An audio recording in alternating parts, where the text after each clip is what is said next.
When it comes to fostering a vibrant economy, there is no contest. Trump beats Biden and Harris in a landslide. A lively new book spells out why.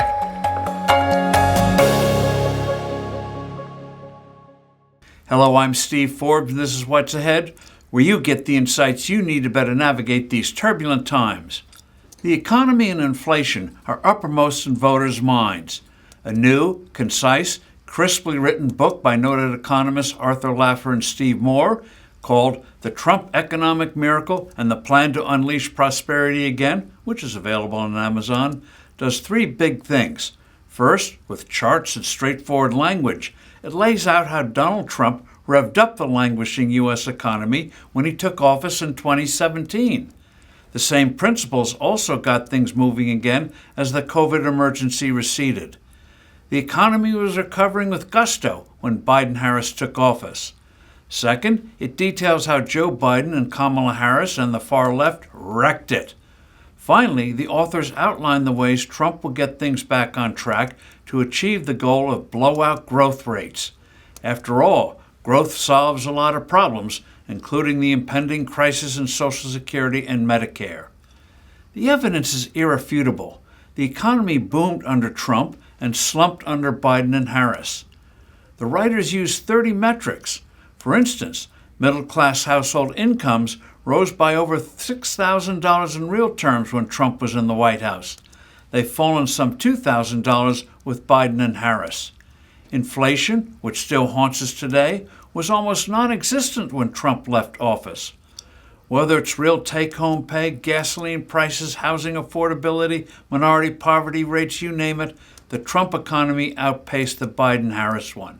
In fact, it outpaced the Obama one, which was anemic under President Barack Obama. Key to Trump's success was the historic tax bill of 2017. It slashed the corporate tax from 35%, one of the world's worst, to 21%. Taxes for small businesses were reduced. The standard income tax deduction for individuals was doubled. The perverse, economy-hurting alternative minimum tax, which hit 5 million people and forced millions of others to go through hellish calculations, was virtually eliminated.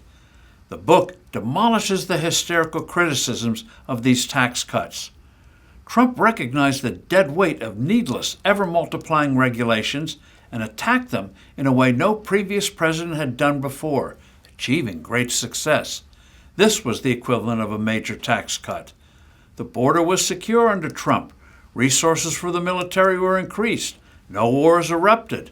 When the pandemic hit, COVID vaccines were developed in record time. Production of oil and gas was encouraged and energy independence was achieved. It was ideology and a visceral dislike of Donald Trump, not the COVID crisis, that animated the perverse policies of Biden and Harris that reversed these impressive gains. Government spending went berserk. The Biden-Harris war on energy has reduced potential oil production by 3 to 5 million barrels a day. A tsunami of regulations ensued, and the Biden-Harris regime is attacking almost every modern convenience, not to mention the traditional automobile. The worst inflation in over 40 years slammed the American people. The book goes over what we can expect in a second Trump term. The 2017 tax cuts made permanent and new reductions added, like no taxes on Social Security and tips. There will be a new energy boom. Regulations will be whacked. A merit-based immigration system is likely to be pursued. Out-of-control spending will be hit hard by getting rid of useless programs like green energy boondoggles and massive waste. Elon Musk is champing at the bit to get started here.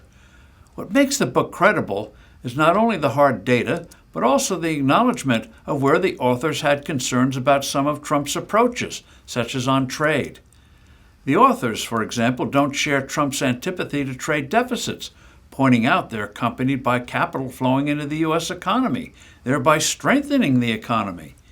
Using the threat of tariffs to get reductions of trade barriers with other countries, though, can work, the authors acknowledge. Bottom line, we have here a highly useful, enlightening book, perfect as Election Day approaches and a likely Trump transition follows. I'm Steve Forbes. Thanks for listening. Do send in your comments and suggestions. I look forward to being with you soon again.